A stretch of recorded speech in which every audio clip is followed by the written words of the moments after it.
It is 10 hours 30 in Guyana, and you're listening to the Morning Fuel on 93.1 Real FM, the People's Choice. It is time for us to join our friends at ChildLink Guyana, and today's conversation is on positive parenting and juvenile delinquency. And so let's invite Mr. Milton Granham, who is the Communications Officer at ChildLink, and he will give us our opening remarks and then introduce our guest today, tell us a little bit about our guest and so on. So Milton, good morning, and just making sure that you're hearing me.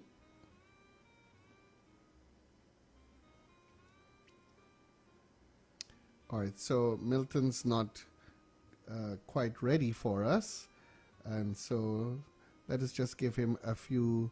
Okay, so he's now entered our waiting room, and yes, he'll be joining us. So Milton, if you are hearing us, just indicate by, I think you can raise your hand somewhere and indicate to us that you're ready to begin this conversation.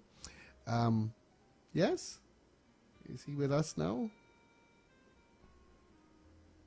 Morano, good morning. Yes, I am. Wonderful. Welcome, Milton Granham. So, Milton, just before you joined us, I was just telling our listeners that you are the Communications Officer at ChildLink, and today we are talking about positive parenting and juvenile delinquency, and you will tell us a little bit about our guest and give a background, first of all, on ChildLink Guyana, the work you're doing and the program that you're involved in, because I think there are different programs under different headings for the work that ChildLink is doing. So over to you, Milton. Thank you, Morano. And yes, there is. Good morning to the listeners.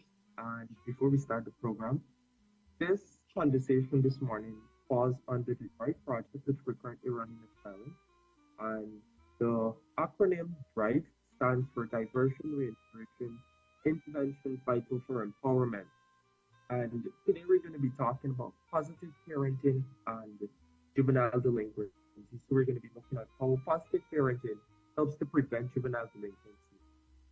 And joining me today is the diversion officer here at ChildLink, Shaquille Rodney, who will bring his expertise and who will tell parents or educate parents on how positive parenting can help divert children from juvenile delinquency. Also, just to remind the listeners that the DRIVE project aims to improve services for 3,000 children at risk who are in conflict with the law or who can be in conflict with the law. And the DRIVE project is a collaboration with the Juvenile Justice Department, the Guyana Police Force, the Ministry of Human Services and Protection, and the Child Care Protection. Awesome. Well, it is great. Thank you so much for that brief background into the project and this particular one that we're talking about today, and part of it, positive parenting and juvenile delinquency. Shakil, welcome. Welcome to 93.1. Great to have you as always. And I know you're going to take us nicely through this discussion this morning on positive parenting and juvenile delinquency. So let's get the ball rolling by talking about what is positive parenting. When we say positive parenting, what do we mean? And how is it different, or how does it differ from traditional parenting styles? Everything is changing in the world these days, including the way parents, bring up their children and so on. Some people might agree, some people might not. But let us talk about positive parenting and how does it differ from traditional parenting styles. Shaquille Rodney. Right. Thank you, Morano. Good morning, Guyana. For me, when we speak about positive parenting, I think it focuses more on the nurturing, the guiding, and even on the supporting aspect of your children with respect and empathy. Whereas the unlike traditional parent styles would be more often to rely on like strict discipline and control. So for me, positive parenting encourage more of an open communication and positive reinforcement and even problem solving between the child and the parent.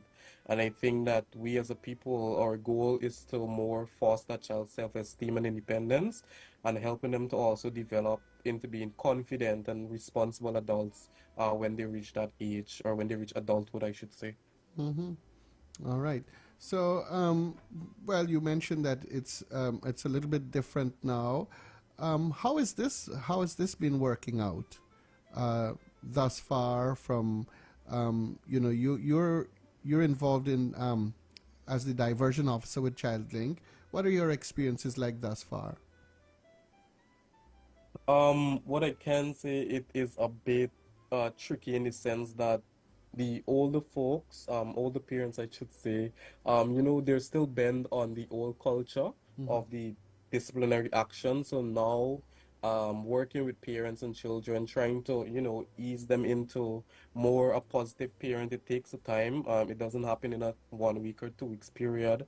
It sometimes doesn't even happen in a 1 month period, but as time goes by, and they keep attending these parental skills education program that we keep.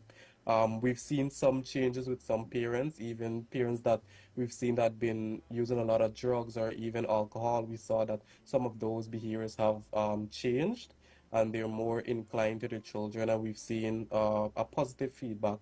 So, but it's not the same for everyone, I should say. So we are seeing changes as time goes by, whether it's big or small. Mm-hmm. All right. So now let's talk about some of the key principles of positive parenting that can help to prevent juvenile delinquency. These are new methods of raising children these days, and I wanted to divert a little bit and ask you, because we see on social media quite a lot of videos sometimes of children throwing tantrums, and you know I don't think those videos are local or from Guyana, but we're exposed to the world now. The world has become a rather small place with social media and all of that, and access to communication and videos and stuff like that. So sometimes we see videos of children throwing tantrums, and the adults are just there and not able to do anything. And right away you go and you see comments from people here at home in Ghana as to how they would handle those situations.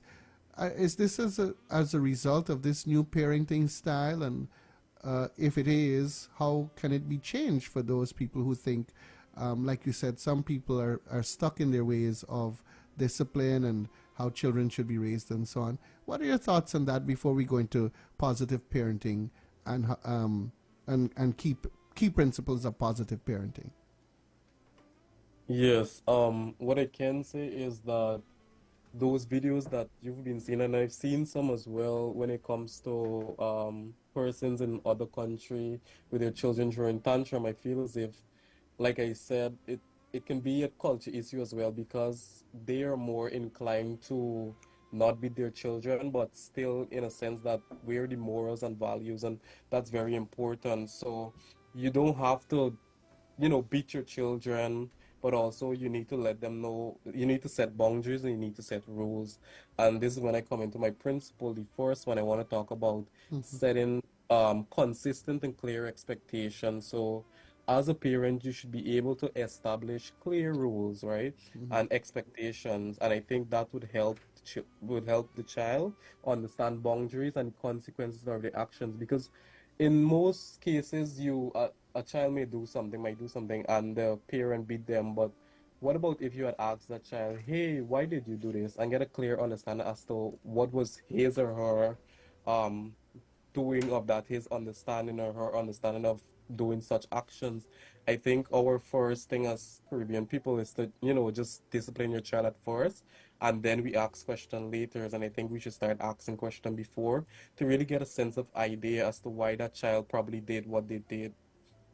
So we really need to start to set rules, right? But we also have to help the child to understand as to why they shouldn't do something.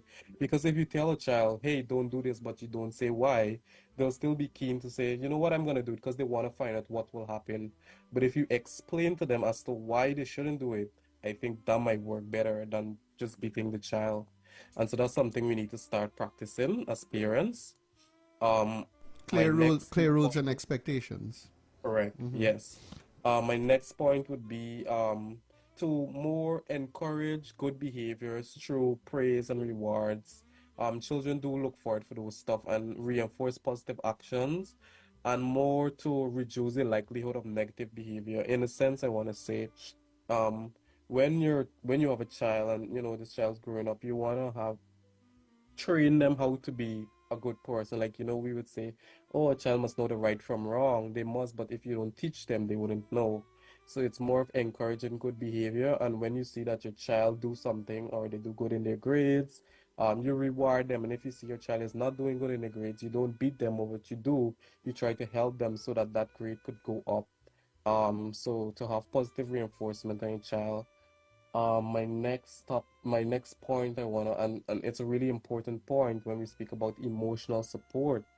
And a lot of cases that I've been working on, I haven't seen a lot of emotional support when it comes from the parent to the child. I feel as if providing a supportive environment where your child feel valued and understand, and you understand them, I think that could prevent any feelings of isolation or resentment between the child and their mom or dad. So, and that can lead to delinquency because if you're not there for your child emotionally, and you don't understand them, then they'll go out there to other people to see if these people can support them, and they might end up in the wrong group, or they might end up in a wrong friend group, and that friend group probably is smoking or doing drugs, and they might, okay, these are my friends and this is what they're doing, and that can lead them into delinquency. So if we as parents are more supportive, or we have a more supportive environment where our children can dwell in, I think that is important, and you also let them know that they're valued and you understand them. So that's very important. I have just one more if I can list it, and it's Oh, having please, yes. So we've gone yes, through three of them. Yeah. yeah, effective communication. So you wanna have more of an open line communication with your children and allow them to express their feelings and concerns. We, what I can say, not all parents do this, and I think we need to stop. We need to have a open line communication so that we can speak to our children, and you allow them to express their feelings and concerns and don't have them bottling up all of the time. Yes. Well, thank you so much for listing those points. Key principles of positive parenting that can help us to prevent juvenile delinquency. Clear rules and expectations, encouragement of good behavior, emotional support, and effective communication. I'm glad that you mentioned effective communication because that will take us into the next discussion now, which is about the role that communication plays in positive parenting. Let's talk about the role. And how can this reduce the likelihood of a child engaging in delinquent activities? I know you mentioned effective communication, but generally, how does communication work in all of this and help us to make better children? Yeah, what I can say is that we all say this communication is key, and it's also the cornerstone of positive parenting. So it more involves active listening because you can communicate with someone, but if you don't listen to them, you won't understand. So you need to actively listen to what is it that your child is saying to you, and vice versa. You also need to be empathetic.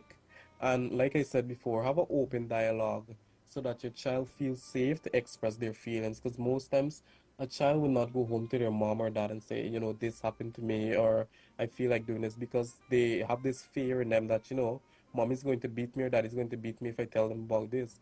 But if you have more of an open communication with your child from birth to adolescent and even teenage, that child will be more open to come and speak to you. That child will feel as if they're heard and if they're understood, and they're more likely to share their thoughts and feelings over time, and it make it easier for them to address any issues before they escalate more. What I can say for me, I've had the opportunity with my parents to have an open communication from birth, and I find because of that, a lot of things that I've been through, I was able to bring my parents on board, and they were able to, guide me around any issues or any conflict, I should say. And Mhm. so by doing, I always felt safe to say, like, hey, mom, this happening, or hey, dad, this is going on. Can you give me some tips, or what is it that I should do? And so if we do that, I feel children will feel more safe. Um, and then good communication as well fosters trust and respect between the child and the parent. So let's just say, and I'm gonna give you a small example. Mhm. So let's just say this girl went out and she said to hey mom, I'm going on the creek. And she went to the creek, and then maybe one of the mother friends call and say, hey, your daughter is the creek. Let's just say that child didn't tell her mom that she's going to the creek. That would have caused a big scene. Mm-hmm. So having that open communication and having that trust and respect with both the parent and the child, there is no room for any negative things, or there shouldn't be any negative thing happening. So it's really important to have that trust and respect, and it will reduce that child engaging in delinquent activities. Because remember, my mom or my dad trusts me. They don't think that I will get into any delinquent activities. And let's just say I'm hanging out with a group and they've started smoking and drinking. More likely, if I trust my parents and I don't have a fear that they'll beat me and I tell them, they'll be able to guide me to do the right thing instead of falling into that. So it also helps parents to guide their children through difficult situations, like I said before. Mm-hmm. Mm-hmm. All right. Well, thank you so much for um, going into that and about how important communication is in that positive parenting role, and how communicating and communication can help to reduce the likelihood of children engaging in delinquent activities. Yeah, I think communication is key indeed. Now, Shakil, we've heard stories about parents beating their children, burning their fingers to get them to stop taking things without permission, perhaps having them kneel down with their bag on their hands and stuff like that. Do all of these things work in any way? Are they effective?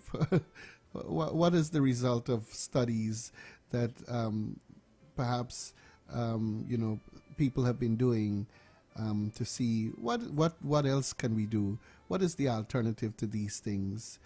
The punishments for children.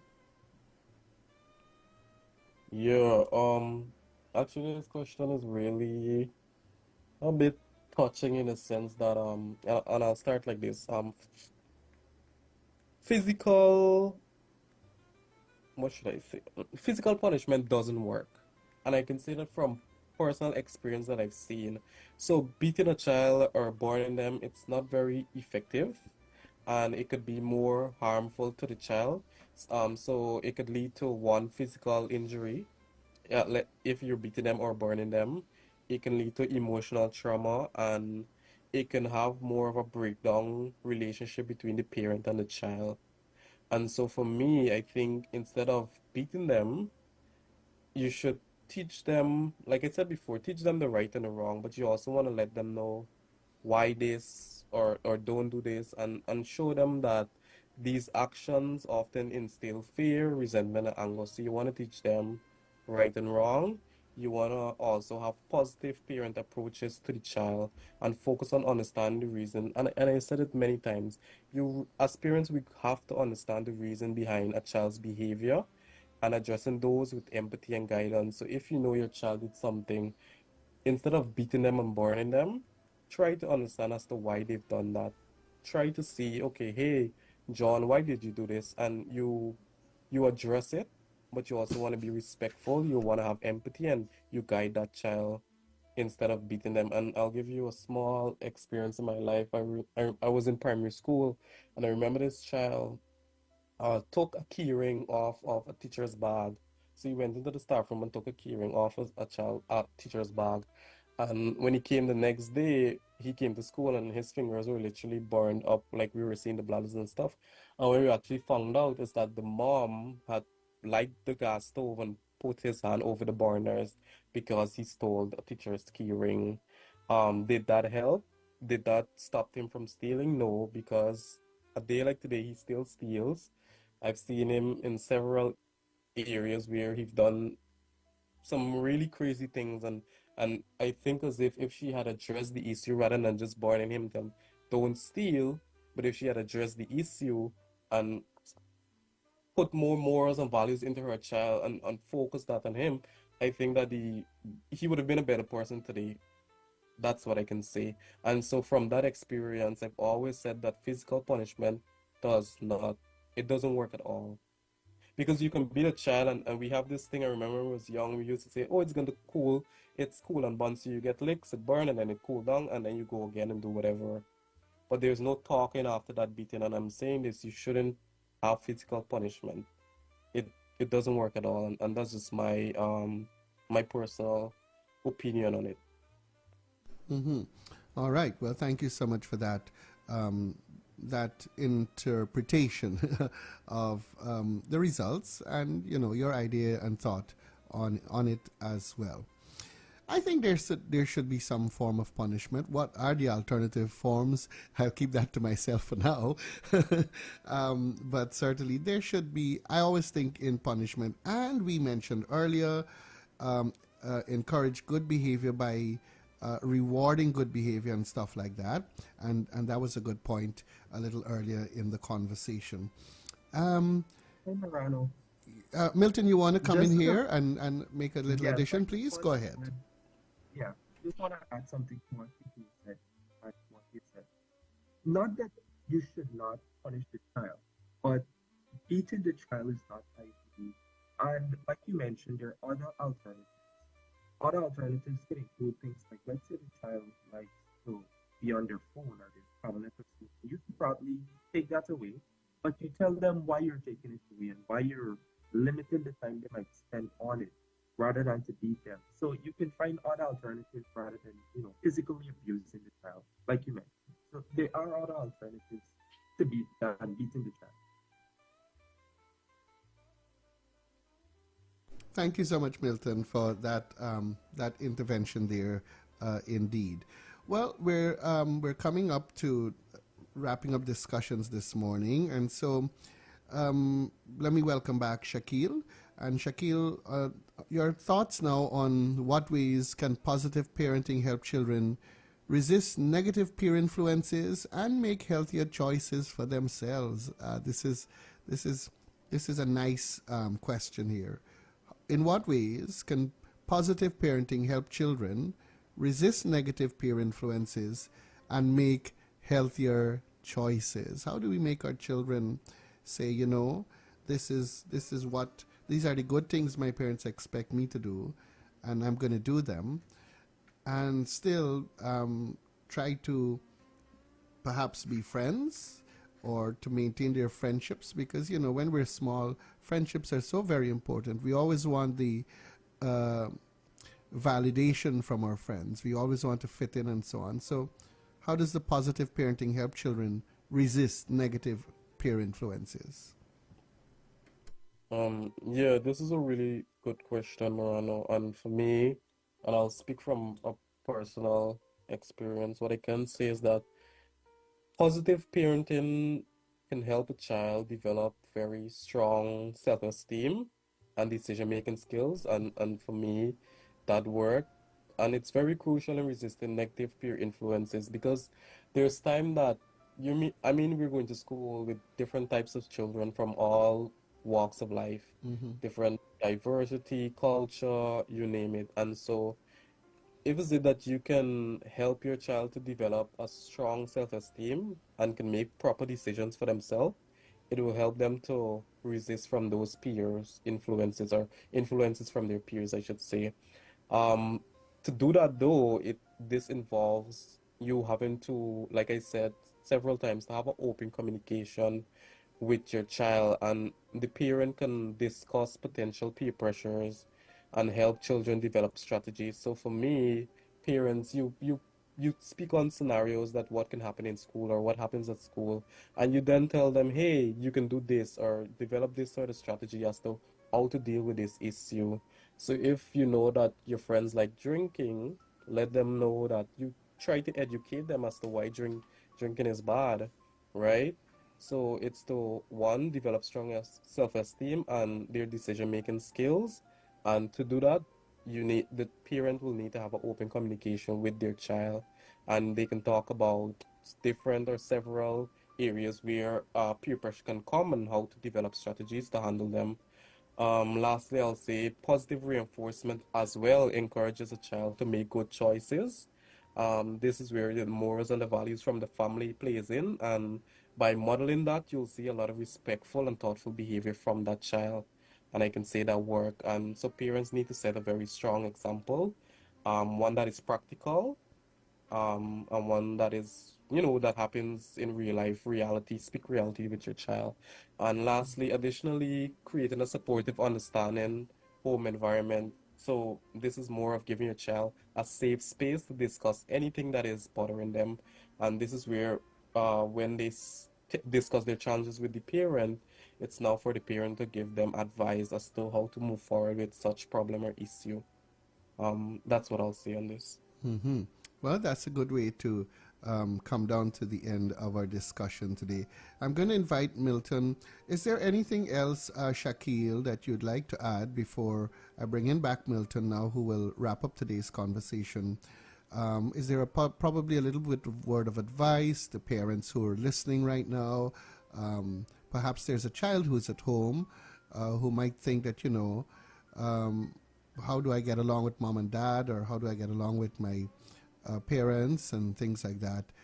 What little thought do you have to share with them with regards to positive parenting and the whole prevention of juvenile delinquency? Yes, what I can say is, and I've been saying it throughout, just to have parents just have a very effective, a very open communication with your child, and just listen to them, listen to what is it that they have to say. And if you feel as if you're having issues as to how to parent your child or some difficulties, feel free to reach out to ChildLink. We give parental skills training. We show parents or we guide them and give an example as to how they can do it. So if it's it that you feel as if you may need some help in that area, please feel free to reach out to ChildLink on our Facebook page, or you can also call us on 233-3500. Wonderful. Milton? Thank you, Morano. And I think Shaquille has touched on everything related to positive parenting. And I just like to reinforce everything he said about communication, about not beating children, and just, talk to your children, build good relationships with your children, to the parents who are listening. And to wrap up the program, I'd like to thank you for having us today, Morano, on the program. And I'd just like to remind the listeners that the DRIVE project is funded by the European Union delegation in Guyana, and the overall objective of DRIVE is to strengthen policy, practices, and procedures to improve services for 3,000 children at risk or who are in conflict with the law. And once again, I'd like to thank you, Marano. Thank you, Shaquille, for being here. Until we meet again. Thank you, Milton. Granham, he's the communications officer at ChildLink Guyana, and Shaquille Rodney, who is a diversion officer at ChildLink, for being our guest today on the program, the discussion on positive parenting and juvenile delinquency. This is 93.1 Real FM, the People's Choice. Stand by for the news coming up at the top of the hour.